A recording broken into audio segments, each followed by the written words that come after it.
It's my pleasure to be here with you today. I'm originally from Germany. I moved to the US when I was 22 years old to become a musician. I was a musician and a producer. I went to Berklee College in Boston. I had a career of 20 years, roughly 15 years, made 20 records, until the internet came along. And in the mid-90s, I realized very soon that the internet was a huge change force for the music business. And I went into digital music, did a bunch of startups. I started a company like Spotify in the late 90s, big mistake, too early. So I was in the music business, and then in 2001 in San Francisco, all of us went bankrupt. You may remember that time, if you're old enough. It was quite nasty. And I wrote my first book called The Future of Music. And it was about the music business. And Spotify is based on the idea of the book, which is music like water. That was in 2004. And I became a futurist after that, talking about essentially what is facing us in the next 5 to 10 years. So my work is not really rocket science. My latest book, by the way, is Technology versus Humanity. It's kind of a provocative title. We'll talk about that a little bit more.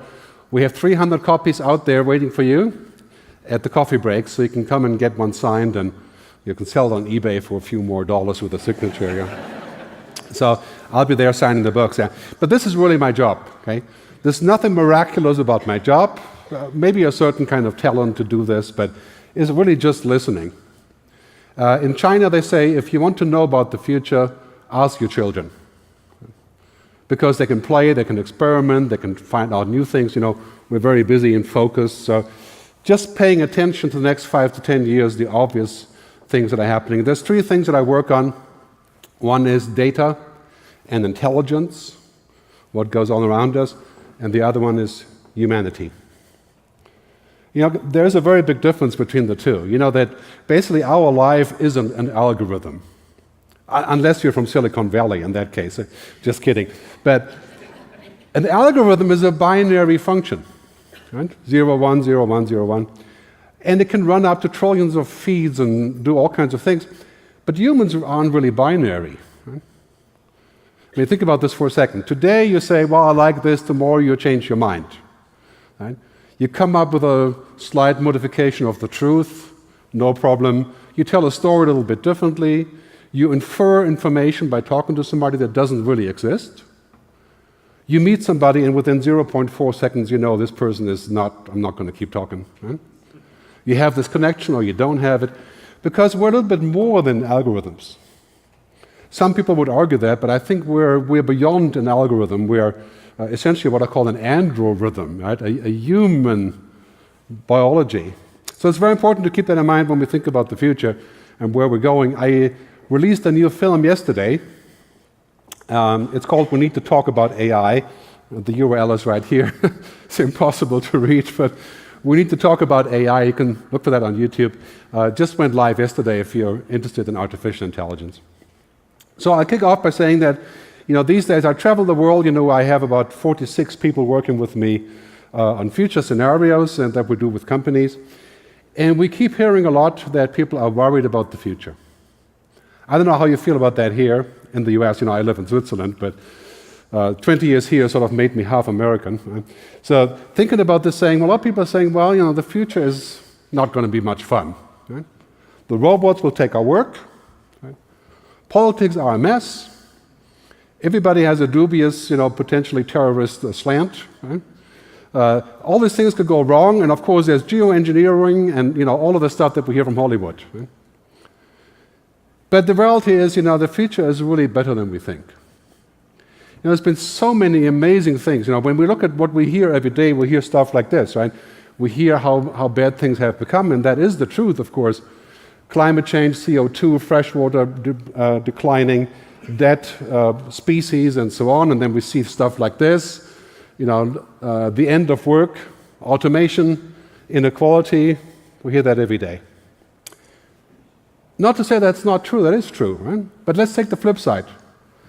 Decline of illiterate population. Right? Dramatic in the last 50 years. World population living in poverty. Total decline. Right? The possibility of replacing oil and gas with solar fuels. Right? Essentially 20 years away, we're going to live in a world of abundant, free energy. It's hard to imagine.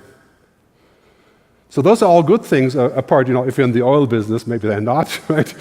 But even as an energy company, I know energy is here as well, even there, you could say that's going to be a good business. It doesn't really matter if it's just, coal or oil or gas. Energy is a good business. The future is better than we think, with a big asterisk. So we have to collaborate to make it so. Technology is giving us power that is just unbelievable, right? We're becoming superhuman. I'll show you some examples of this, but I was in Japan 3 months ago. I use an app called Say Hi. And this app is an automatic translation app. As long as I have internet, I can speak to people in like 34 languages in real time. I had a conversation with a sushi chef in German, and he spoke back to me in Japanese through the app.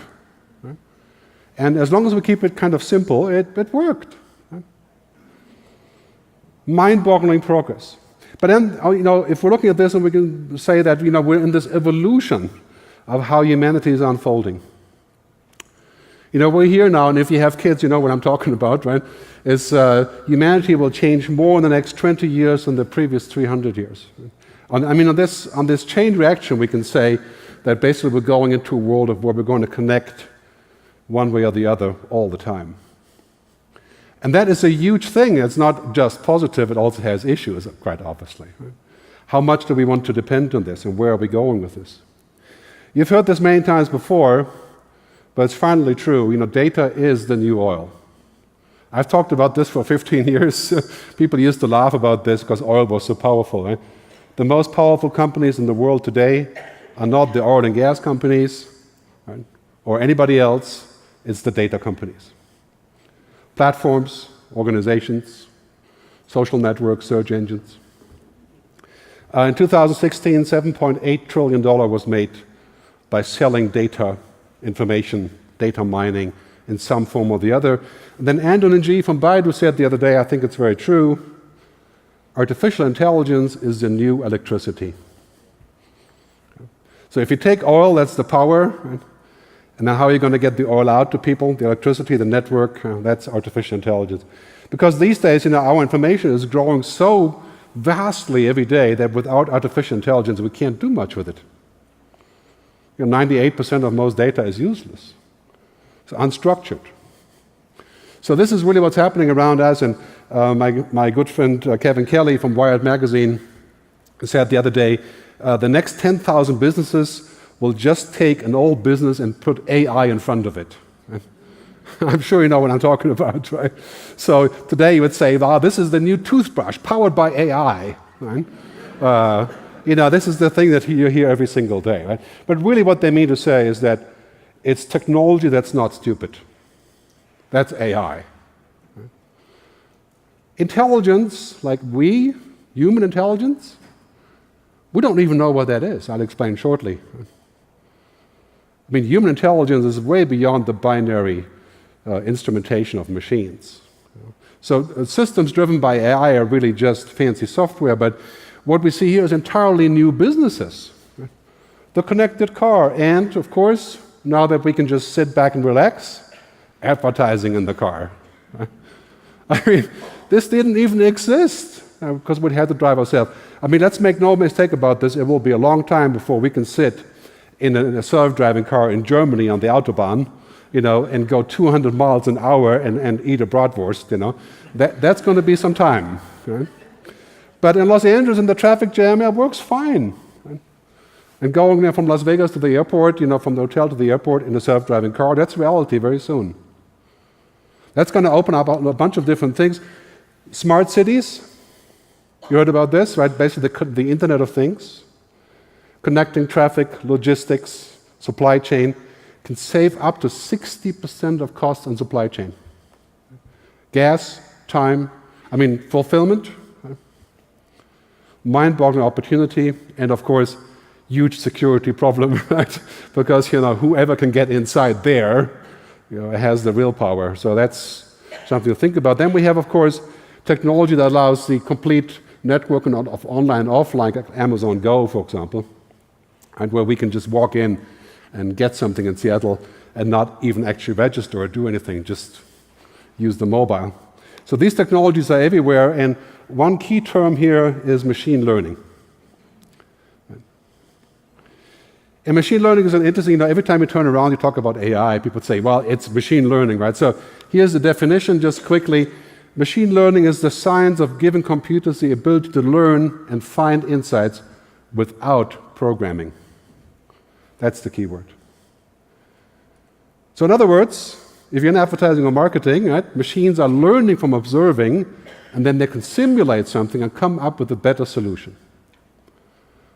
This is a very, very big deal, and it's happening all around us. And then we have us, right, on the other side of the equation.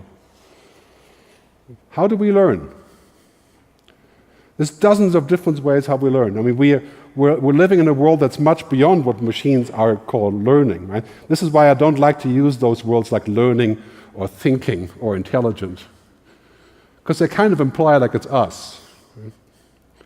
But I think if we just let the machines do what they do best, which is the heavy lifting and the data, that's fine. That's plenty of benefit right there. We don't have to have the machines be like us. That is a very bad idea. So what happens, for example, now in self-driving cars, you would see in the near future lots and lots of different things happening, like this from MIT is showing you how cars can navigate an intersection automatically. That is, of course, provided that they're all self-driving. And if this works, we're looking at the end of road signs, traffic signs, and street lights. Because of the autonomous intersection, people don't even stop, because the system knows the position of every single car. We just, jam through the intersection without even stopping, like down here, right? That's called the black box problem. So looking at this, imagine this for advertising. I mean, a system that is completely self-organized, self-running. In a way, we have that now with programmatic advertising. But this is going to be a big issue, because in this kind of traffic, you wouldn't be allowed to drive. I mean, imagine you get to an intersection where everybody's automated but you. You'd be in deep trouble. So that's something I have to think about. What does it do with us? And really, this is our challenge, right? Technology is exponential, but humans are linear. On this curve, we keep learning and improving marginally. But technology, Moore's law, Metcalfe's law, technology is now at the point of 4, 8, 16, 32. In roughly 10 years, technology will be so far ahead that we have absolutely zero chance of competing. Because we're not unlimited. We have to sleep. We can't just put a plug into our brain and get more juice. Right? It's very important to keep in mind. When you're talking about marketing, you're talking about people. The information about people, that's unlimited. That's exponential. But relationships, they're linear. So Moravec, a Hungarian scientist, said something very important once when it's about technology. Whatever is very simple for a human is very hard for a computer, and vice versa. So keep that in mind. The way I look at it, we should use technology to make that work easier for us. We should not use technology to make our work go away, the work that we should be doing as humans. Creativity, design, relationships, trust, meaning, purpose, all those minor things, right, that actually matter. Right? Let's keep those in mind, because I think that's where we're going in the future. If you look at what's happening today in media, right, algorithmic media, so-called, right, there's a great benefit to that. Primarily is that it's free, right, and it's cheap. It's not easy to do, but it's, there's very little humans involved there. And we have all this debate about what that means for democracy.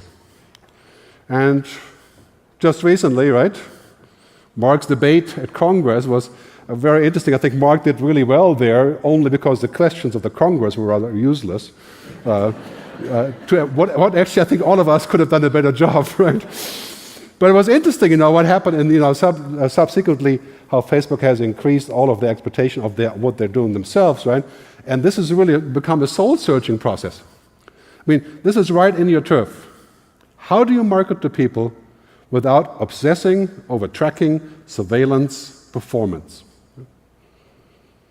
That's a big issue. I mean, performance is such a big deal today because we couldn't get it. It just didn't work well enough. It's working always better, but imagine 10 years from now, performance will be 1,000 times better. Now, technology will be able to do this. So now we're looking at things like what's happening in Europe, this whole discussion about how good is a performance allowed to be. Are there limits? Well, limits didn't really matter until now, because as I said, it wasn't really working so well. So we didn't reach the limit of what is a good thing. And now we did for the first time in this whole debate about what happened on Facebook. So there's two variants in this. Right? One, the future could be like this, where we are literally drowning in data. That's kind of already, I think, some people already feel like, constant notifications. Or we could become superhuman, right? Where we can reach the universe, right? No limit to what we can know. I mean, it's funny, every second movie that's made in Hollywood these days has the same motif, which is that we become superhuman by plugging into the internet directly. I call the singularity. Right? Now, this is a very dangerous thought, obviously. Because imagine for a second that you were superhuman. What would you lose? Well, clearly, if you're superhuman, you wouldn't have any accidents, mistakes, lies, serendipity, discovery, emotions. It'd be quite difficult to do when you're essentially part of a machine. So, technology really is what I call in my book, hell then. Hell and heaven. Right? I mean, it's funny to say, I think right now it's 90% heaven, I'm quite happy with my news reader and my iPhone and WhatsApp talking to people around the world for free. I mean, the telecom companies are losing $100 million a day because of apps like WhatsApp. Right? So I'm happy about lots of those things, but what happens in the future? We have to think about where this is going, because this is the kind of deck that we have as humans, right? Values, ethics, humanity. This is just basic stuff. As the Dalai Lama once said, everybody has ethics and some people have religion, right? There's a completely different cup of tea. Right? This is really what we are. And then technology adds a new card every day. Nanotechnology, quantum computing, genetic engineering, artificial intelligence. Every day there's a new thing. I mean, scientific progress is just absolutely mind-boggling. It's just explosive. So then we have to ask the question. Today, it's really no longer about this whole thing about, if we can do something. That is kind of a question today. Does it work? How much does it cost? We discuss it all the time. This is the future question. Right? Why? That's the only question we have to ask. In 5 years, we won't be sitting here talking about how much it costs or what the performance ratio is. We will ask the question of why are we doing this and who is doing it? Can we trust them? The only question that matters to humans is why. And why do we do things? Well, ultimately, of course, happiness, right? Customer happiness, our happiness, that's kind of the goal of what we're pursuing. So it's very important, I talk about this a lot. I think we need to think about what I call digital ethics. How do we behave in a world that's so powerful, beefed up by technology? This world, it's basically, the question is, who is mission control? Right? Who controls all of this? Do we control it? Somebody else controls it? And lucky, since we're here in the US, 90% of technology is controlled in the US, right? But in Europe, we feel like, that's kind of interesting.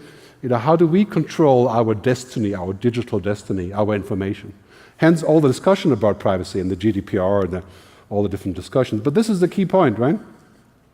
When we think about technology and how that relates to us, this is the number one challenge and opportunity. I'm sure you're with me on this when I say that every challenge is also an opportunity.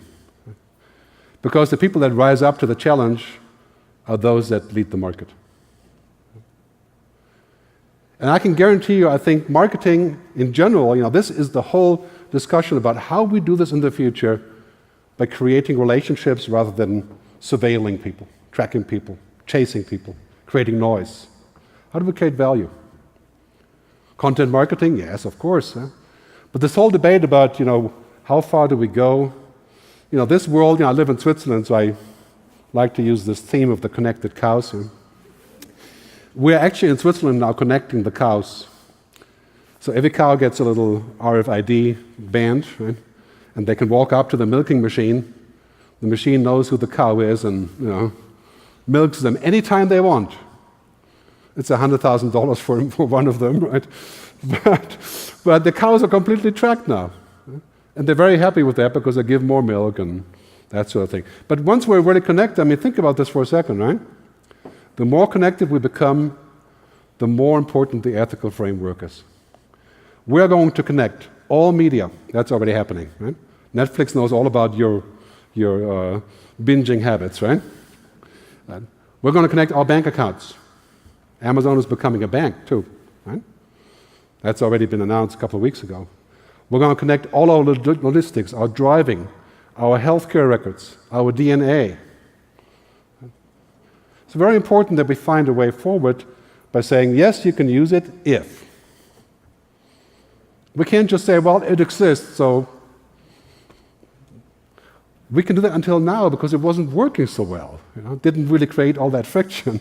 But imagine, if my healthcare data is available, who's allowed to use it? My driving data, my home data, my smart city data, my smart home data, my media data.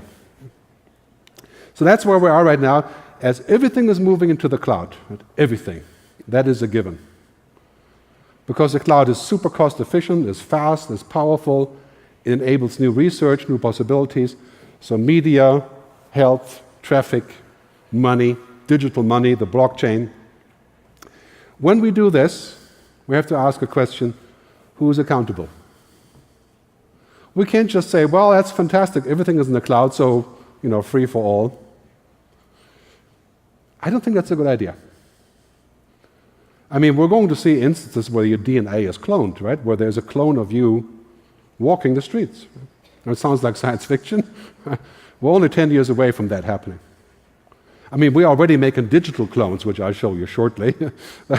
But this is clearly the question, when we use social media, they're sort of distracting us and could be perceived as good or bad. But in the future, artificial intelligence, quantum computing, the blockchain, genome editing, virtual reality, well, that's not the future, that's today, right? It's here now. So we have to ask the question, right? Is it more important to have algorithms, or is it more important to have relationships? Well, the answer, of course, it's both, right? We should not put algorithms over androrhythms, human things. We should not always put convenience over consciousness.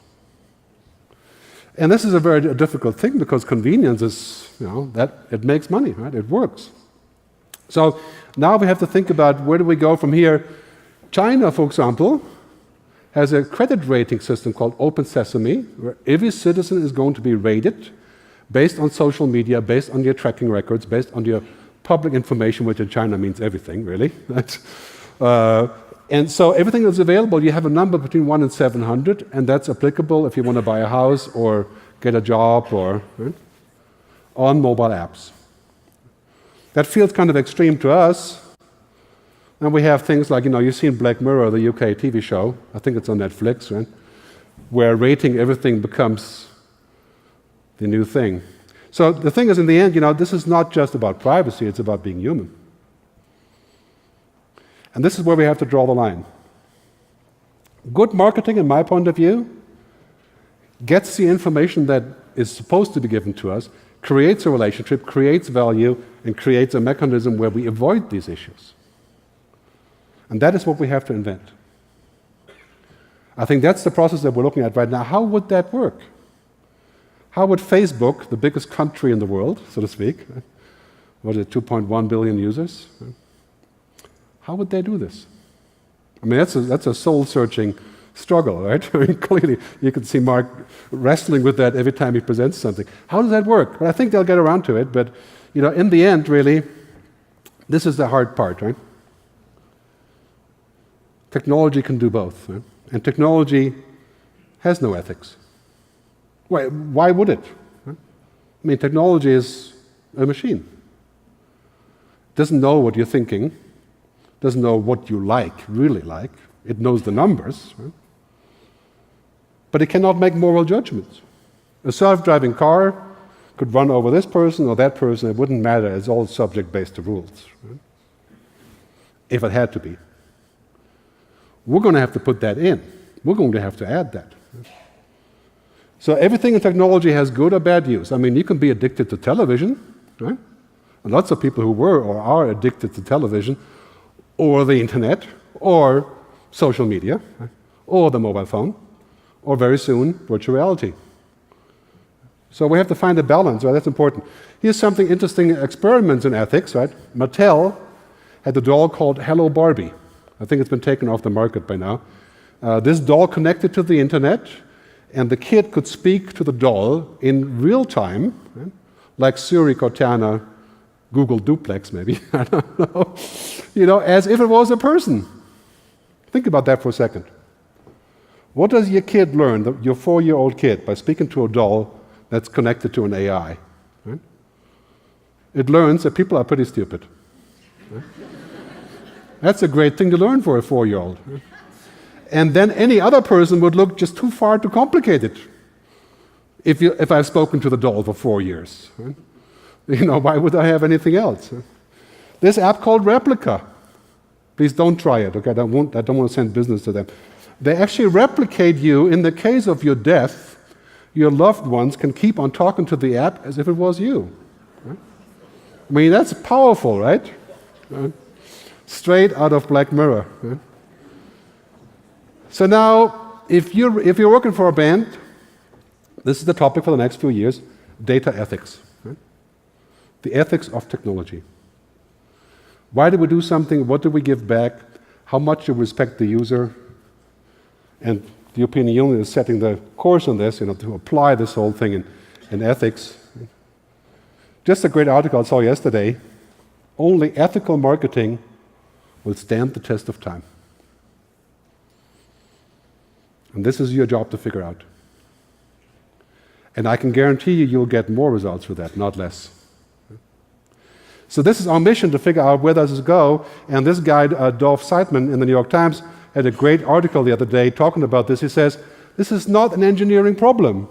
It's a business model problem. Right? Fundamentally, it will take more what he calls moralware, right? Like software. Right? Our context of how we do things. Right? Not seeing people as a clique. Now, the reality is, of course, how do we combine those two worlds? Right? Because we still have to deliver results. I mean, I advertise, right, for what I do. I want results. I don't want just, you know, ephemeral talk about ethics. Right? So now we have to think about where do we go with this, and this balance between efficiency and freedom, security, privacy, intelligence, and humanity. That's something we have to strike in our technology and what we do. And when we look at our reality, we have plenty of this already, right? We have plenty of technology that makes copy of us in a social network like LinkedIn, which is good, you know, that's why we use it. Right? But it's essentially making a copy of what I pretend to be, right? Pretend. Right? Amazon Echo, Google Home, same thing, very useful, very convenient, but you have to think about, okay, what do I think about this kind of creating an asset that's kind of like me on the other end that I can speak to? How do you reach people without overreaching? And the answer is simple. When you have a relationship, you don't overreach. When you have a real relationship, it's not about efficiency. You don't love your husband or your wife because they're efficient. Right? If they're inefficient, maybe you wouldn't love them so much. But you have a relationship, right? That's complex. And this is what we have to understand about, you know, what I call now, I'm working on a new book about this whole topic. The old philosophy of our advertising is data mining on the internet. Right? The new philosophy is data mining with a Y. Right? This is my data. I'm going to allow you access. If I like Wolverine or whatever, I'll give you access. You can become my friend.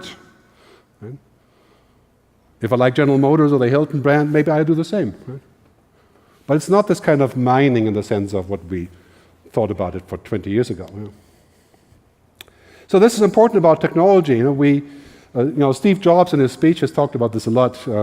Rest in peace. Every second sentence that he said was about magic technology. And it was so true. And it still is true. Magic technology is just absolutely amazing. But then when we use it too much, we get a little bit manic, like the smartphone. That's still kind of, we laugh about this, but on the other end of the spectrum, it becomes toxic. It's poisoning our lives. I mean, just go to a restaurant in Southeast Asia, like Malaysia or so, and there's people, I kid you not, entire families, everybody at the dinner table has 2 devices working on the same time, while the food is in the middle, I mean, I would say it's pretty toxic for us, right? This kind of, I can't imagine that you would have actual relationships with real people. You probably love the screen more than your kids. I think that is an issue. When we talk about advertising, we have to focus on the magic. A little bit of magic is okay. I think all of us get into that. Like, if you're Spotify and Netflix user, you get kind of maniacal about your lists and all these things, right? But toxic, no. And we've gotten pretty close in some instances lately. That we need to watch out. Barely survived, I think, this whole debate about what's going on in social media. So, a couple of magic examples. I love Spotify. This is magic use of technology, the Discovery playlist. And it's not done by people. It's done by an algorithm. And I used to be a musician, and I made 20 records, and some of them are on Spotify, but with a different name, so don't look for my name there. Save yourself the trouble. But the other day they made a playlist where out of the 100 songs that they recommended, 20 of them were mine. Right? There's no way that Spotify could have known. But he says, you probably love those songs. And now, of course, I do, right? They're my songs. Right? I mean, this is smart technology that is of service to people, and there's no drawback there. The North Face is using IBM Watson to create a web-based interface to create intelligent responses to people who want to buy a jacket, using essentially live data for vacation retreats and hiking and so on. Very powerful stuff. Airbnb, right? The experiences that they're offering, that's not done by people, right? It's an algorithm that figures out what are the matches, how much can you charge, what's the weather going to be like. I mean, that is, we're talking about earlier about the experience and the idea of understanding how that all goes together. And of course, this German bank called N26, which is cleaning up the German banking landscape right now. So all the kids are signing up there because it's a really cool experience. Has no real buildings, no real money, no transaction fees. It's in the cloud. So powerful experiences, magic technology. Now let's listen briefly. You heard about Google Duplex, the idea of a machine talking to a human, and you would not actually know the difference. Here's a short example.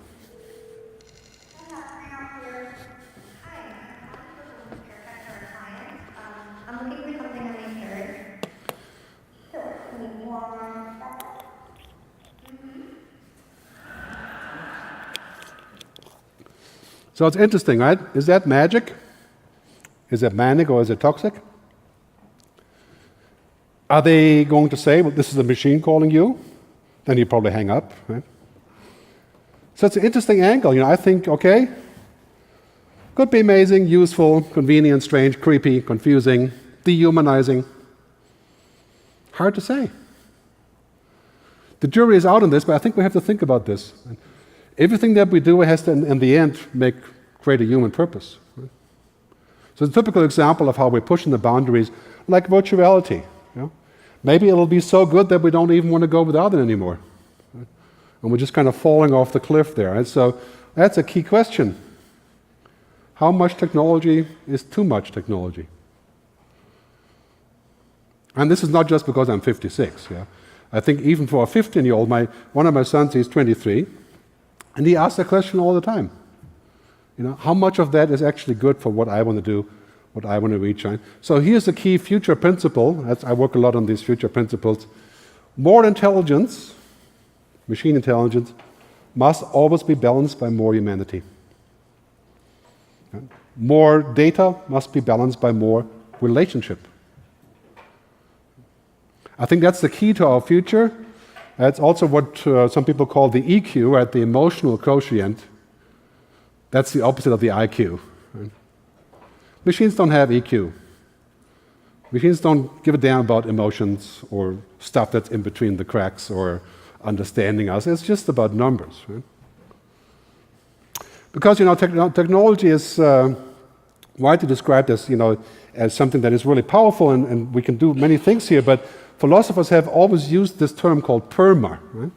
And that's really what we want. Technology is not what we seek, but how we seek. And this is what we seek, right? Positivity, engagement, relationships, meaning. So it's very important to keep that in mind in which way we're going. And if you're looking at this sort of brave new world of artificial intelligence, I mean, this is in the news every single day. Right? Kind of makes you feel like the world is going to be pretty much run by machines. Right? But fear not, we're far from it. Right? Lots of things that these machines can do, but they're far away from what we as humans can do. This idea of artificial intelligence chiming in on our decisions, it's interesting and it works, right? But it's still just in the neighborhood of being a tool, right? It's not something that replaces human relationships. I think if we're going here and we're saying, okay, this is the key question underneath all of this, how computable are we? Is that the digital Gerd? Right? Right? Is it possible to express ourselves in data? Are we just algorithms? I mean, it's interesting when you ask that question in Europe, you get people are saying, "Oh no, I'm not. This is just." Right? But in China or in Silicon Valley, people are saying, "Yeah, maybe we're just technology." That is a question we have to answer eventually.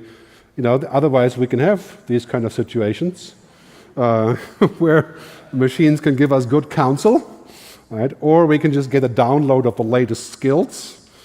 That could be quite useful, as envisioned in many science fiction. Right? If we're just data, then this is our logical destination. But here's the thing in the end. Human intelligence means a lot more than just numbers. So we have at least, scientists say, between 8 and 10 different types of intelligence. And 4 of them are social, intellectual, kinesthetic, the body, and emotional. And machines just have one of them. I wouldn't call that intellectual, but in terms of computing. Right? And we're going to have a machine very soon that has the computing capacity of the human brain. Well, that already exists, it just would fill the whole room.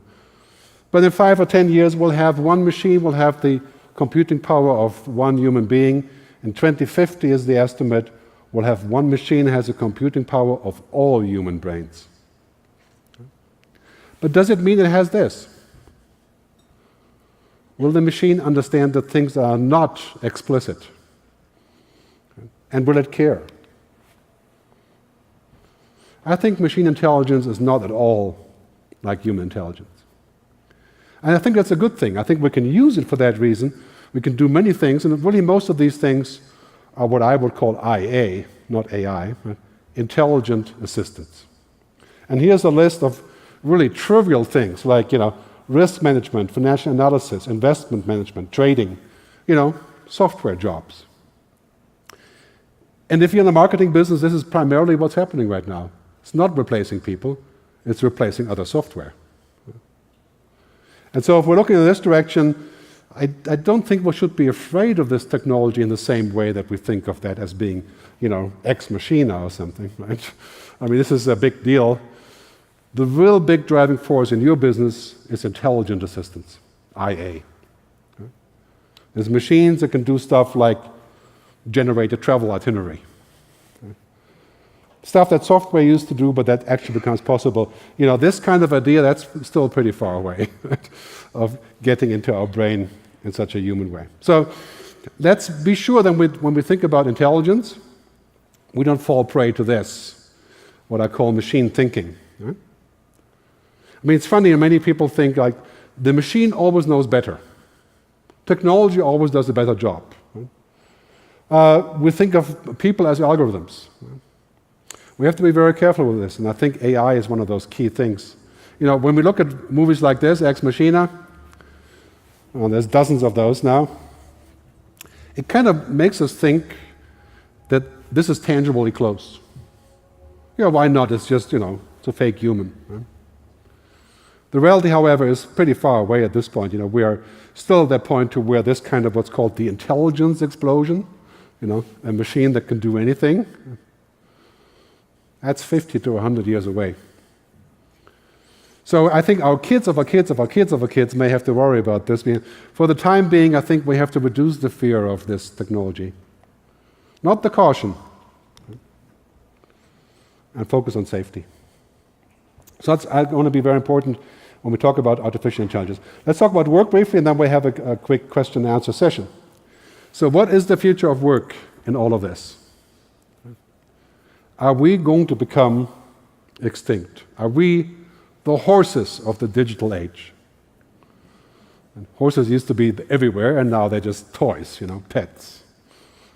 And here's the thing, I think basically what you see happening with technology is that anything that can be digitized or automated will be.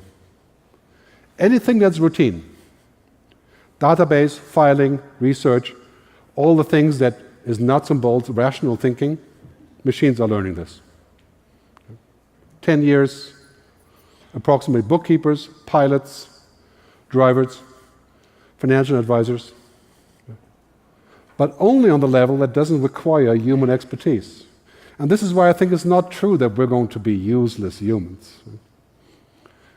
Do you become useless when the routine is done by a machine? The answer is, well, if you know anything about what you're doing, you're going to move above the level of the machine and perform above the routine. Because the flip side is true, anything that is not automatable becomes extremely valuable. And that happens to be the things that we can't define. Compassion, intuition, emotions, creativity, imagination. Einstein once said, imagination is more important than knowledge. That was before the internet. Because, computers and machines will have knowledge. They already do. I mean, look at Google Duplex, right? It's not going to be too long before you can ask pretty much any question. Even futuristic questions. It'll take my job. But here's the thing. In order for us to take advantage of this, we have to, get out of this old fishbowl. We have to think of us a little bit differently. And that's what's happening right now. I think we're at the point where we can say, well, using all that cool stuff, we have to realize a couple of really simple things. Machines can do lots of things, but machines don't do relationships. You seen the movie Her? Right? The slight problem was that she didn't have a body.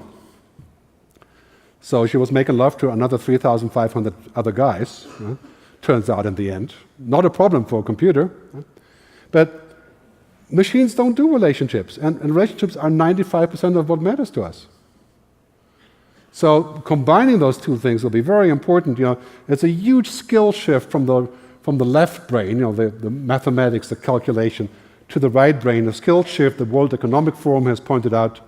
The skills are shifting from 2015 to 2020, so critical thinking, creativity, emotional intelligence, cognitive flexibility. If you have kids, or you're about to have kids, this is what they have to learn. What makes them more human. If your kid can be a scientist, great. A great scientist, even better. But a programmer, machines will program themselves in 5 years. It's hard to believe, it's already happening. So, looking at what that means for marketing quite clearly, these are the skills. Technology will cover that part of the brain here. And that's where we're going. Our skills will be more on that side. I talked about efficiency before. It's important for us to realize that efficiency and what you call performance sometimes is crucial, but it's not the ultimate destination. Because the bottom line really is this: computers are for answers, Humans are for questions. Humans are not about efficiency. We appreciate efficiency.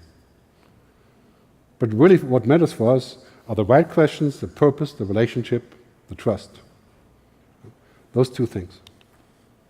So I think when we look at the future, we shouldn't be too worried about the machines taking over, at least for the next 50 years. We can talk about later a little bit more, but for the time being, our biggest problem is this, right? That we become too much like them. We become too lazy to do anything ourselves. Right? We use machines as a shortcut. We build relationships with web pages and apps. But I think in marketing this is crucial. Yes, you're going to use algorithms to do your job, but the job isn't the algorithm. Right? The job is the human. So let me summarize the key takeaways, and we'll take some questions. So point number one, technology is exponential, but humans are not. Humans are not algorithms, humans are not machines.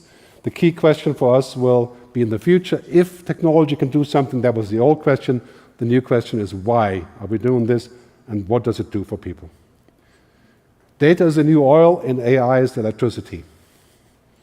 And clearly we're going to expect a lot of regulation here. Doesn't really matter where, because this is a powerful driver of pretty much everything. So the question of data mining, moralware, leadership, and digital ethics,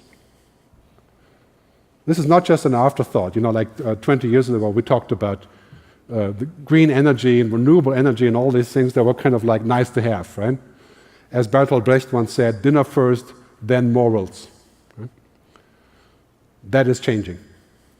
That's just a part of our job now.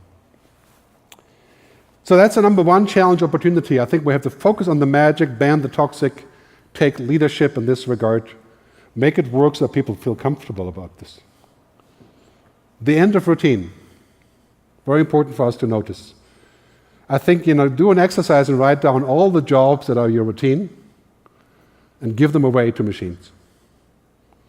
Routine jobs are jobs that don't require human thinking. They are, monkey work, essentially. Right?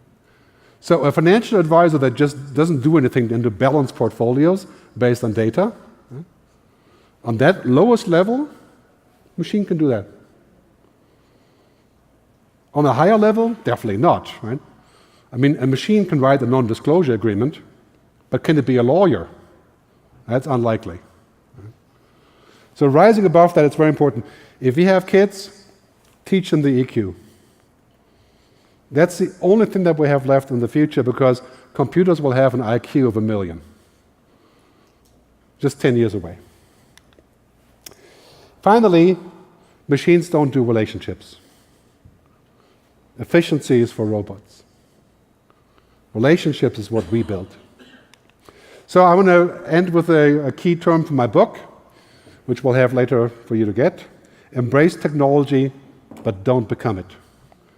I think that's a very good path for our future, because I think this is how we're going to find what we will be in the future. I want to thank you for listening, and I'm ready for some questions. Thanks very much.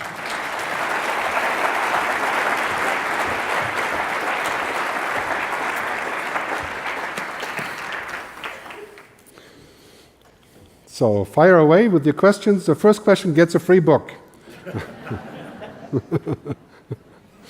You can also have a comment, or, you don't have to agree with what I said. Maybe I've answered all the questions. Have I answered all the questions? I'm here to claim my Okay, good. book.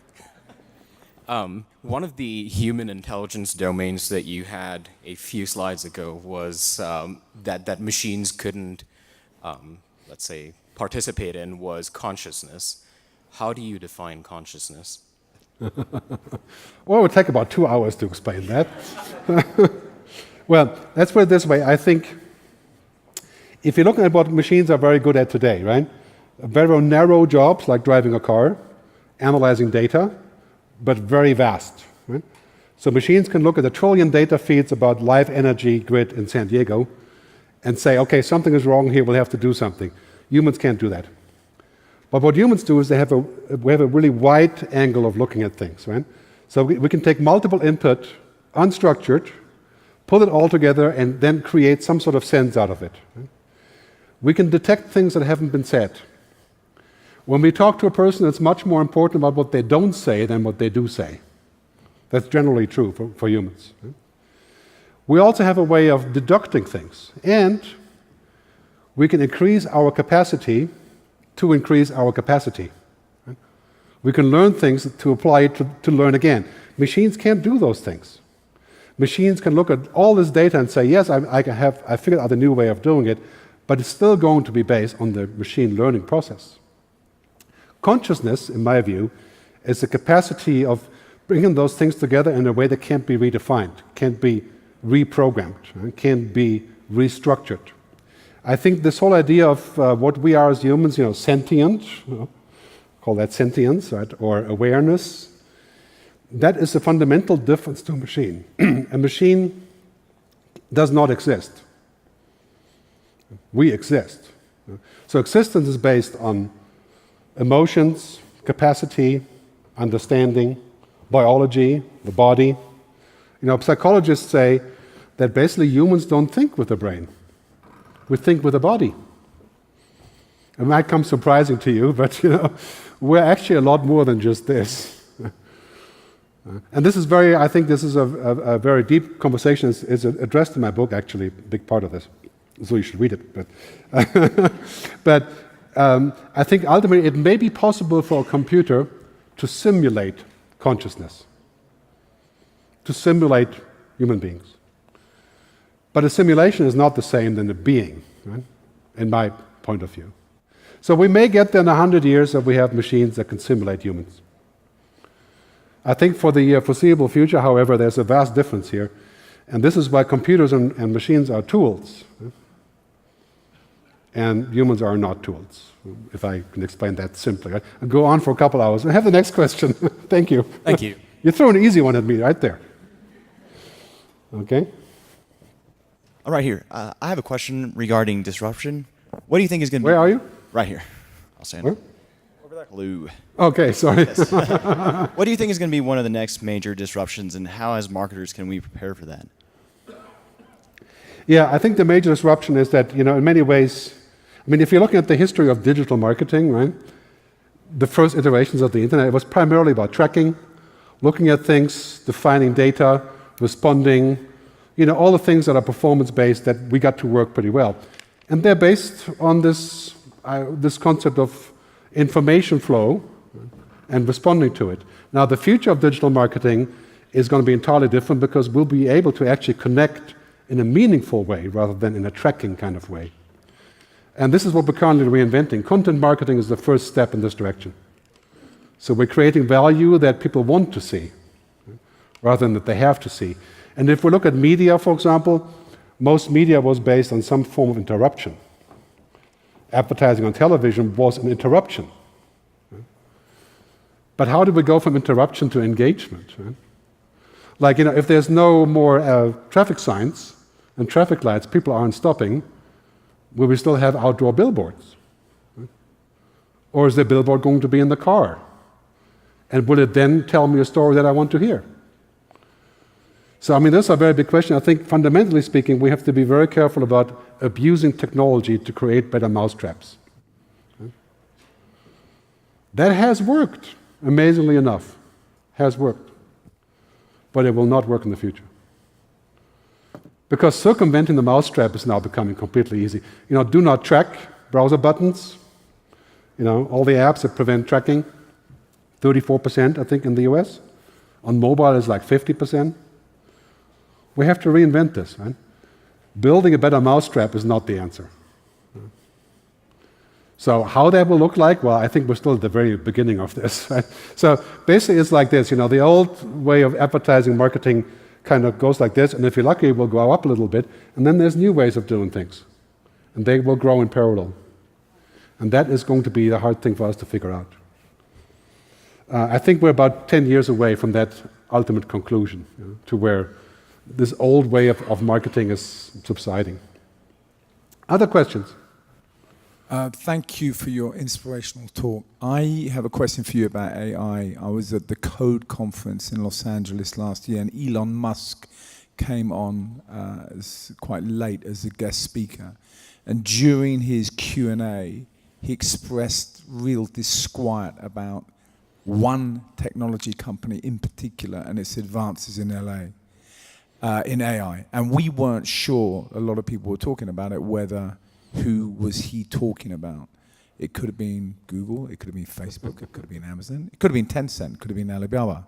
Do you have that same concern about AI being mishandled? Do you have any sense of disquiet? Because he certainly was very vociferous that in the wrong hands, and it is being developed in one technology company that he considers to be very much the wrong hands. Yeah, well, of course, I wouldn't want to disagree with Elon Musk. He's like the Silicon Valley emperor now. But, Stephen Hawking said the same thing. Right? And I think basically what is happening is that at this point, most artificial intelligence is not intelligent, right? By human definition. Right? It is providing assistance to us, like scheduling a meeting on Slack, right? Or figuring out your schedule, or getting a proposal for an airline trip. Right? But these so-called AI are as dumb as a toaster, right? Compared to what we do in an instant. However, they can replace things that are robotic, like driving a car, as long as they are robotic. Decision-making, creativity, foresight, things that make us not machines, in my view, that's very far away. The biggest problem is that we may be looking at technology like this and we give them too much authority. Like now there's a software, I think it's in Florida, that is deciding on probation. Right? So if you're in jail, the software, the video camera watches you the whole time, the software reads your face and your, whatever you're doing in the cell. And then when it's time for probation, the software says, well, I've observed you for 4,000 hours, and you are weird, you shouldn't be going. Right? Is that something that we want software to do, or should that really be a judge? Or should the judge use the software? Right? I think this whole idea of robots and AI dominating us, that is possible, but it's pretty far away, and it's only possible if we allow it. I mean, it's kind of like nuclear power. Right? I mean, we invented the nuclear bomb, nuclear fusion, and we had 2 bombs, unfortunately, but after that we've managed to figure out how to keep it safe. Right?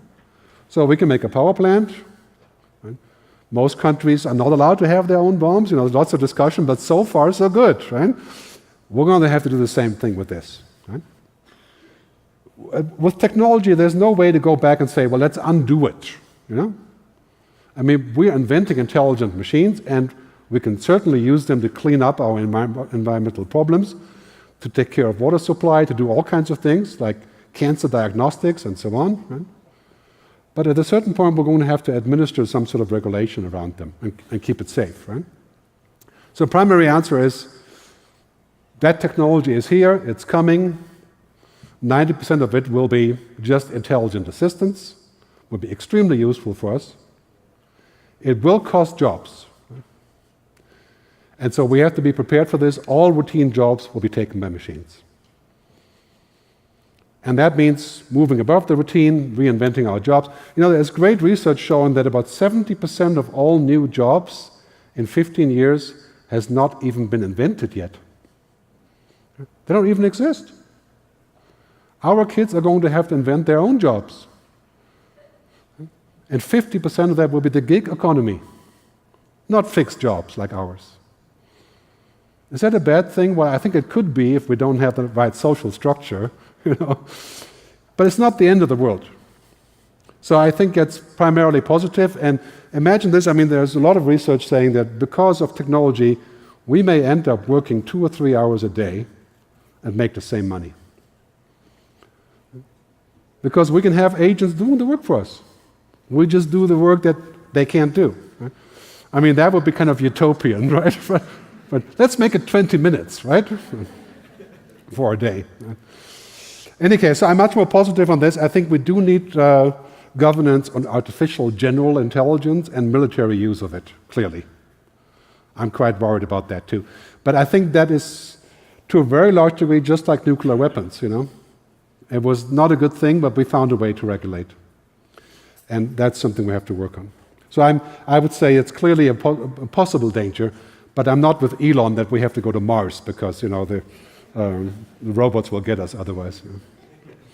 Maybe that's not what he said, but anybody else? Another question, comment?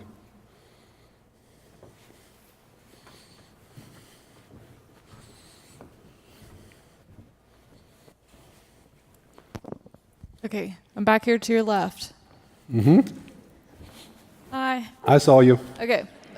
This may be a kind of random question, and I'm a self-proclaimed conspiracy theorist, but what are your thoughts on potentially using AI and computers in a positive way for a political stance going forward? So obviously with the Cambridge Analytica stuff, that was bad, we don't like that, but we also have a lot of issues with our politicians, and is there a good way that they can poll us or gather data, or, maybe your analogy of the prison, cameras watching the guards, can we do that to our politicians and vote based off of that? Is there some positive way that we can start integrating that? Yeah, that's a great question. Maybe we can replace the politicians with AI. That would be very cheap, and they couldn't Twitter. Or maybe they would Twitter, I don't know. I think the general answer is, first, technology can always be good or bad. That's not new. Right? So the way that technology is used for manipulation, for deception, for fakeness, for things that aren't good, that's also not new. It's just more advanced now. It's more elaborate, right? So what we have to do is we have to say, well, that we have to build in mechanisms that we can prevent most of it. Right? And here's the challenge. Technology is going exponentially into the sky. So basically 30x up the exponential scale is 1 billion. So to keep up with what technology can do, we're going to need to have pretty strong frameworks about what it's supposed to do. And can technology be used to enhance democracy? Absolutely. Information flow, electronic voting, digital money, right? E-government, as they have in Estonia, for example. Lots and lots of really good things. Right? The thing is that we come out of the school of technology being a tool that didn't really work so well, so we could use it in some way that was maybe not entirely right, but now it's going to work exceedingly well, which means the power level just goes up. Right? So companies that have this kind of technology, they're going to be held responsible. It's as simple as that. Because, think about it, if we hadn't regulated the oil companies, we'd be having drilling all the way up and down the California coast. You may before that, I don't know, but clearly that's an issue. Right? So when you have this much power, you have to have a counterweight. And that is government, people, regulation, politics, society, whatever you want to call it. Right? Nobody likes regulation. But clearly, we're going to have to figure out how to keep the balance. And as far as technology is concerned, I'm not so worried about this. I think I'm an optimist here. So I think 90% of what we're seeing right now is extremely positive, can solve very large problems. Imagine, for example, if we can figure out the human genome, we can solve cancer. We can solve diabetes. Can we use the same technology to build super soldiers? Yes. But, then we have to figure out how we do one but not the other. It's not necessarily new but complex. Right? Now, in your turf, I would say, we're looking at the complete reset what marketing actually means in this context. And we've got 5 years to figure this out. Away from the mousetrap building to a vehicle of engagement. And I think that's what technology enables us to do, right? Building real engagements, not fake engagements. So I think we're pretty much out of time. The clock is ticking, but one more question, or what's the deal? Anybody? Okay. Let's do one more question. I think I was relieved to hear that you feel that humans aren't algorithms, because a lot of what I've been hearing and reading, like from Yuval Harari and out of Silicon Valley, they believe that humans are algorithms. And I think that they've reached that conclusion because it makes the ethics around technology much easier. And so my question is, in this sort of post-trust world where humans aren't algorithms, who should be responsible for establishing the ethics? Is it the government, or who else should we look to help establish that? And is there a role for brands in establishing those ethics? Great question. I think the brands are actually in a good position now, because many people have lost trust in government and in banks, of course, anyway, and also in technology to some degree. But that's really varies deeply from country to country, and also in age group. Generally speaking, for brands, this is the number one issue, is how do we generate trust and how do we keep it? Right? Because trust isn't digital. You know? I mean, you don't click on a mouse and say, now I trust you. Right? You trust somebody, and then you click on the mouse, and your trust is approved or increased or violated. Right? And that is the hard part, because trust is a human thing. Trust is not a download. You know? I like to say jokingly, happiness is not an app. Right? I mean, the way that we think about companies or people is not based on information flow. The opposite is not true, of course. Information flow can change that, right? But who's responsible for that? I think it's the brands, of course, that have a great opportunity to say that we are going to try to create human value, what's called collective flourishing, you could say, right? Not just sell as much as we can. And people have tried, Unilever, Patagonia, right? I think every company is going to be like Patagonia in the future, as far as that is concerned, right? I mean, clearly that's a winning proposition. Right? But on the other hand, this concept that we can do that without government is an illusion. Right? We need the government to balance the power of technology and science with the power of the people. That's what the government is supposed to do. Right? Without that, I mean, think about that for a second. What is your choice about Facebook? Right? You can quit Facebook, you can stop advertising, right? Or you can say, I need Facebook because that's where my clients are. But, what other choices do you have? I mean, Facebook is like infrastructure. Google is like infrastructure. It's like air, like breathing. Right? So what choice do we have? This is the choice of government to say that we have to find a framework that works for all of us. I think that is currently a tough story in the US, of course. Right?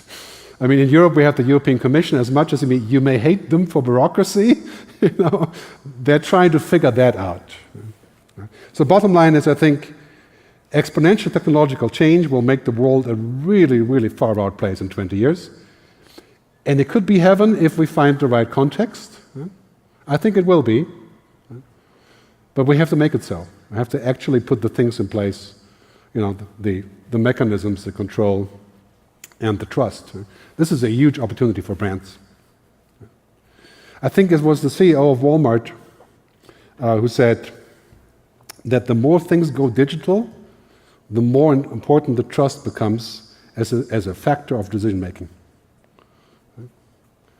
And I think it's really important to keep that in mind. As we go more digital, it's not that humans matter less.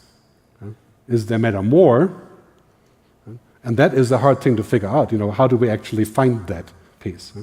Thanks for the question. I think we do have to stop, right? Is that correct? Anybody? Who's the authority here? Okay, you're mission control. Finished, we're finished. Okay, so you can get my book after the break or in the break. I'll be out there signing them. Thanks very much for listening.